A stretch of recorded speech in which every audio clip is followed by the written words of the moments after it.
Bom dia. Primeiramente, eu queria agradecer à Fundação Telefônica Vivo pelo convite e a Viviane pela participação conjunta aqui. É um prazer. Eu vou tentar, como eu tenho só 20 minutos também, é difícil, porque acho que a única discordância que eu vou ter com a Viviane é que eu considero ciência a maior expressão poética do ser humano, né? Junto com a música. Né? Então, os grandes cientistas que eu conheci na vida e os grandes cientistas que todos nós conhecemos, na minha posição pessoal, foram grandes poetas, né? Porque interpretaram o universo que nos cerca em verso, né?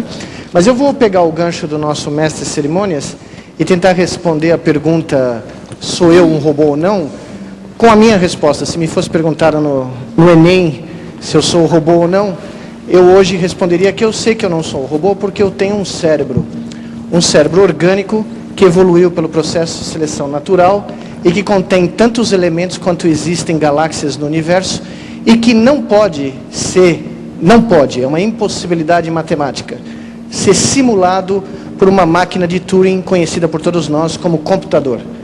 A simulação de um sistema complexo como o cérebro para uma máquina de Turing é uma impossibilidade matemática. E tanto dessa forma eu não poderia ser um robô, porque eu tenho um cérebro que não é simulável.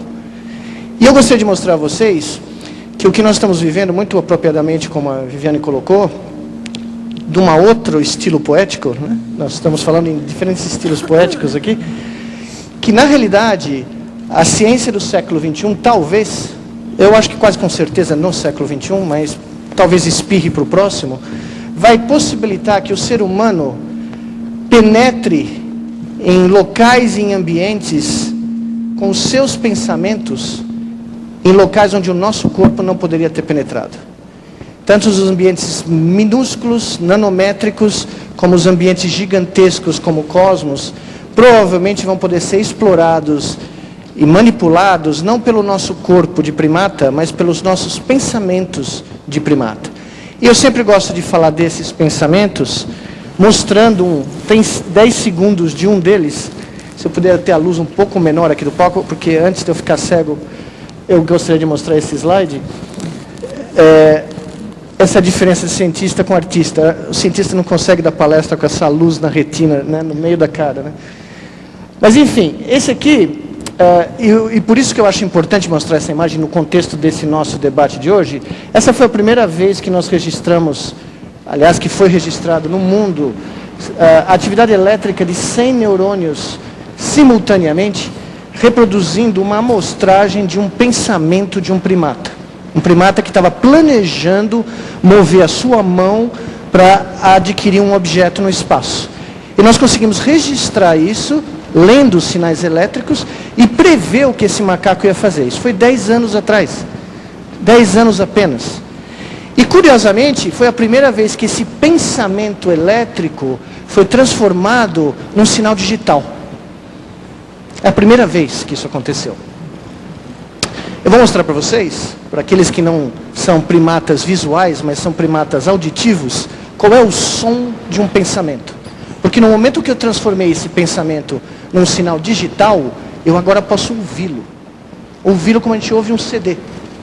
Então, para quem nunca ouviu o próprio pensamento, nunca olhou de frente no espelho e tentou ouvir como a gente pensa, esse é o ruído de 100 células de um primata pensando. Essa é a verdadeira brainstorm, a verdadeira tempestade cerebral que todo mundo fala, mas nunca ninguém ouviu e nunca ninguém viu. Pode abaixar, por favor. O meu filho se refere... Quando eu toquei essa música... Oi, perdão.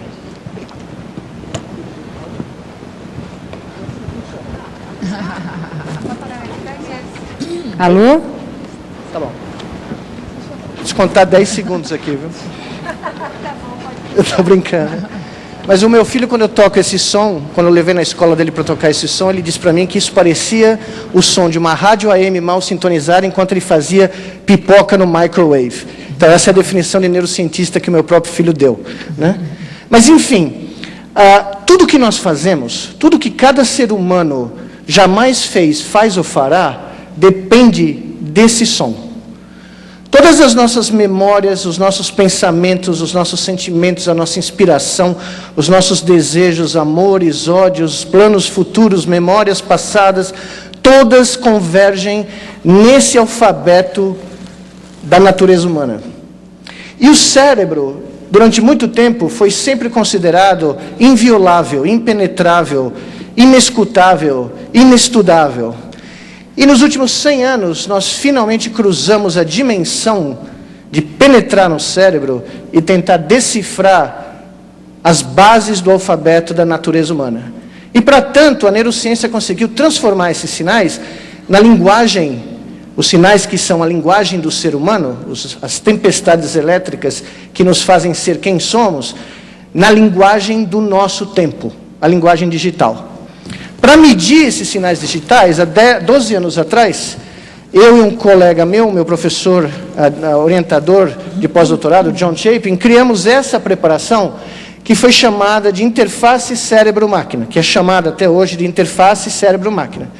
Com essa interface, nós temos a possibilidade de ler os sinais elétricos de uma tempestade como a que eu mostrei a vocês, decodificá-la em sinais digitais e remetê-la a um artefato produzido por um outro cérebro, um outro tipo de primata, que tem como função, agora, no século XXI, realizar no mundo externo os desejos motores desse cérebro, fora do corpo, sem que o corpo tenha necessariamente que ser engajado na realização do mesmo comportamento. Como esse objeto manda um sinal de volta para o cérebro agora tem noção que pela primeira vez na história da nossa espécie ou de qualquer outra espécie, o cérebro e o seu desejo motor pode se libertar dos limites físicos do corpo e atuar onde quer que esteja o objeto que vai artificial, a ferramenta artificial que vai executar esse comportamento.